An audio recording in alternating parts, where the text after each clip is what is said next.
Welcome back to the Team to Beat Miami Heat podcast, your one-stop shop for daily Miami Heat content. My name is Amir.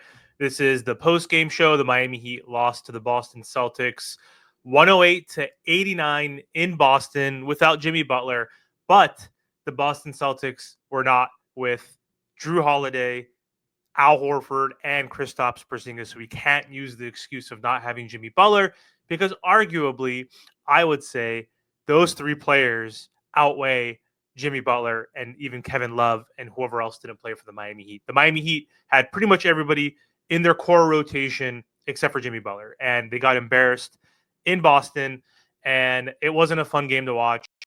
And this Miami Heat team can be in trouble now because they're having trouble winning against 500 and above teams.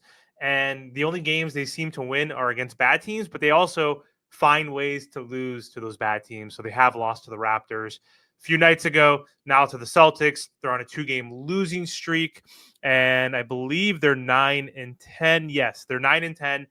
They're the number 7th seed. The Hawks are now 11-11 and have a better record than the Miami Heat, which is just embarrassing in general to be behind the Hawks at any point in the season when they traded DeJounte Murray, when they're a rebuilding team. They just had the first pick in the NBA draft. So not a good look. So let's break down the game. I have some notes. So in the first quarter, the Heat started off really great. It looked amazing. Like they were going to put in a bunch of effort without Jimmy Butler on the floor. And they went up 7-0 early in the first quarter. And Bam hit his first mid-range shot. We're like, okay, Bam looks like he's confident from the beginning, which is a good sign. But then the Celtics go on an 8-0 run. And that's the story of this entire game. Anytime the Miami Heat went on any run, the Celtics went on a bigger run. So they go on an 8-0 run. They're up by 8, or they're up 8-7, and the Heat start shooting a bunch of threes, really good looks. Duncan Robinson couldn't hit anything. Tyler Hero could not hit anything. He hit one at the beginning of the game to help them go on that 7-0 run.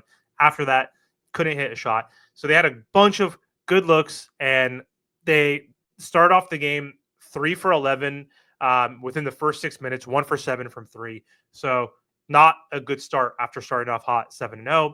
Boston was also off to a bad start. They were 5 for 15 from the field, 0 for 4 from 3. But they were up 14-9. The Celtics then go on a 9-0 run, so they're up 17-9. Thomas Bryant checks in at that point. And you're like, oh, God, Thomas Bryant back in the rotation. That's because Jovic is supposedly hurt and out of the rotation. Kevin Love, back spasms, was out. Kalel, I think, is a foot injury. He's been out too as well. So those minutes didn't look good. He came in. The Heat started coming back a little bit. Haywood Highsmith hit 5 straight points, so the Heat were down 19-16. Drew Smith comes in, hits a wide open 3. Then he gets a layup on the very next play. So he scored back-to-back buckets to get 5 points. So he looked good. And after one, the Heat were only down 25-28. So like, okay, the Heat are in this. Like if they can sustain some of Boston's runs, but you also knew Boston was like shooting horrendously in that first quarter. Even though Jayson Tatum had, I think he had 8 points, but he was 3 for 10 from the field. He had 5 rebounds in that first quarter as well. So they weren't shooting great, but they're still doing whatever they wanted. Heat shot 3 for 12 from 3 in that first quarter. Boston was 3 for 11 from 3. You knew that was going to pick up and they were going to shoot a lot more. Hero continued to have another good first quarter, 9 points in the first quarter on 3 for 6 shooting. Bam, again, off to another slow start. After he hit that first shot, he went 1 for 5, only had 2 points, couple of rebounds. Peyton Pritchard just continues to be a pest and a thorn in the Miami Heat side. He came off the bench and had 5 points, 1 rebound, 2 assists on 2 for 3 from the field, 1 for 2 from 3 in that first quarter. Second quarter, Jaime Jaquez, he started for Jimmy Butler. He looked pretty good, even though he was very inefficient last night, but he looked good overall. He had the ball more in his hands, so he got to penetrate a lot and play make, which was a good thing too to see. Early on that quarter, he was driving really hard to the paint, looking good with 4 points, 5 rebounds. Pritchard continued to kill us. He had 13 points within the first 5 minutes of that second quarter. So he scored 8 quick points. He was 5 for 7 from the field, like 2 for 3 from 3, just dominating us. The Heat were down 31-42, and that's pretty much when it was downhill for most of the game, except for one actual small run. But otherwise, the Heat were down double digits the rest of the game. Bam was 1 for 7 at that point, 2 points, 2 rebounds, 3 assists, not good at all. and he is mentally just not right. He's not attacking guys like Luke Cornett. Luke Cornett looked like Mutombo last night. It was 6 blocks career high in the first half. Or I think by the third quarter, he got a 6th block. But either way, he had 5 blocks in the first half, which is just unreal and insane for a scrub to do that.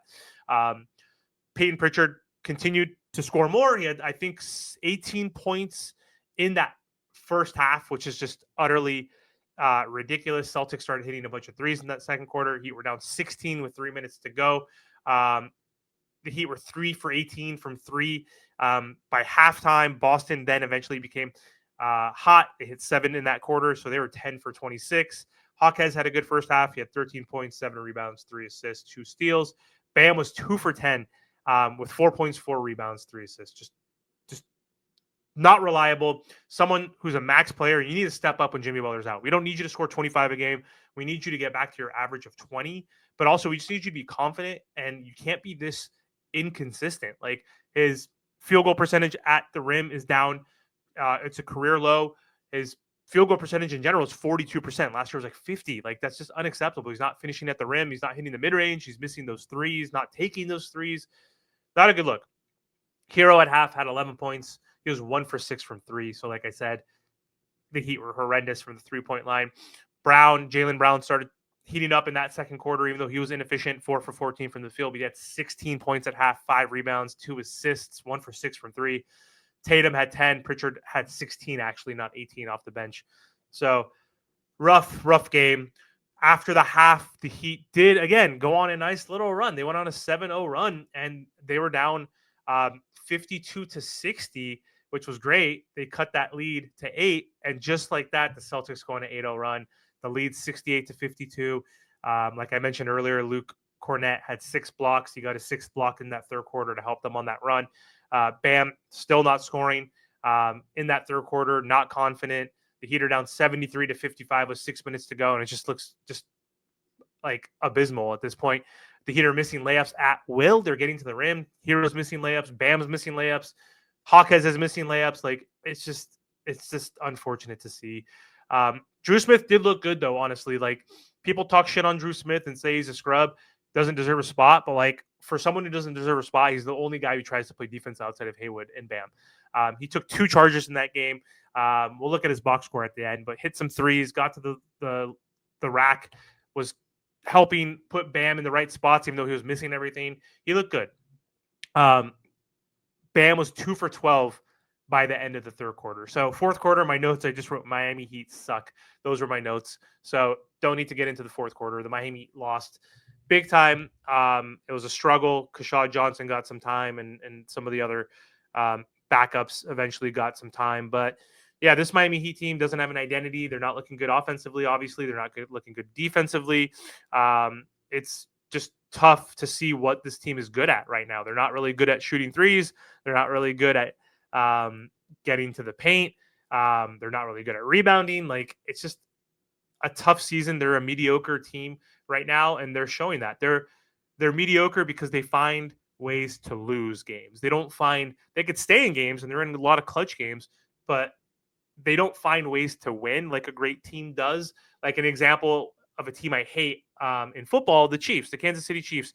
What are they, 11-1, 12-1, whatever it is? The only loss they have is to the Bills. But either way, they have been in so many one-score games, and Patrick Mahomes and Andy Reid and the team always just finds a way to win, whether it's through the bullshit of the Zebras. I don't want to talk about that, but they still find ways to win because they're a good team. And the Miami Heat team is not a good team because they find ways to lose. So if we go through the box very quickly, Hawk has 19, 10, and 3, but he has 5 for 14 from the field, 0 for 3 from the line, but 9 or from 3-point line, 9 for 12 from their free throw line. That was great. He had 3 steals, only 1 turnover. So solid game from Hawkes. Hero, inefficient, 19 points, 5 rebounds, 4 assists, 6 for 19 from the field, 2 for 10 from 3, 5 for 6 from the line. Bam, garbage time. Started scoring in that fourth quarter. Like, it doesn't matter. That's why I wrote the Heat suck. I don't care. It's a little too late, Bam. 15 points, 8 rebounds, 5 assists, 6 for 18 from the field, 1 for 4 from 3, 2 for 2 from the line. Duncan, rough night, 5 points, 2 for 9 from the field, 0 for 6 from 3.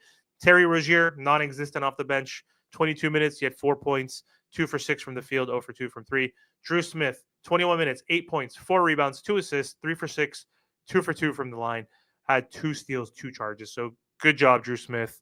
And that's it. Like, I don't even want to look at the Boston Celtics. I know Jaylen Brown dominated with 29 points, 8 for 21 shooting, not great. But Tatum had 18 and 11, Derek White 19, Pritchard 25, 5 and 4 off the bench. Man, that's just unacceptable. They don't even have Drew Holiday. They don't even have Kristaps. They don't even have Al Horford out there, and they still dominate us. So, yeah, it's rough. Miami Heat played the Lakers next. Then they play against a bunch of other good teams, the Cavs and whoever else, yada, yada, yada. I don't even care. I don't remember. It's going to be a tough 6-game stand. I know the Thunder in there as well, and the Magic and Nets. So it's rough. This is going to be a make it or break it time for this Miami Heat team. We'll see what happens. They need to win some games. They need to show some life. Otherwise, this team is going to be a play-in team once again, and they're going to lose. And you need to be a top seed. Like I said, to win a championship, you need to be a 1 seed, a 2 seed, or a 3 seed, period. Otherwise, you don't win. Okay? So come at me in the comments if you think differently. If you are a delusional Miami Heat fan and you think things are okay right now, then I don't want to talk to you, because I'm an optimistic Heat fan. I'm not saying the season's over. I'm not saying we can't turn this around, but we don't look like a contender right now. The huge issue was health and availability, and that was the biggest thing, was just having so many injuries, and like every team has injuries. Look at the Orlando Magic. Their best player, number 1 draft pick, Paolo, has been out, and they've been on a huge streak with Franz Wagner, and they've constructed a good team and developed a good team with injuries. Injuries are a part of basketball. We're relatively healthy compared to last year. Tyler Hero's played all 19 games. Jimmy's only missed like 3, right? So Bam hasn't missed a game, I don't think. So we just can't say that it's about availability yet right now. It's just about skill and talent and passion and desire. And it doesn't feel like this Miami Heat team has it outside of Tyler Hero, which is crazy to say. So anyway, season's not over. Plenty of basketball left. It's only been 19 games or whatever it is. We're still under 20 games, but we're getting close to that point where we can identify what this team is, and it's an inconsistent team. That's all I can say. Anyway, thanks for watching. Don't forget to subscribe to the channel. I'll talk to you guys soon.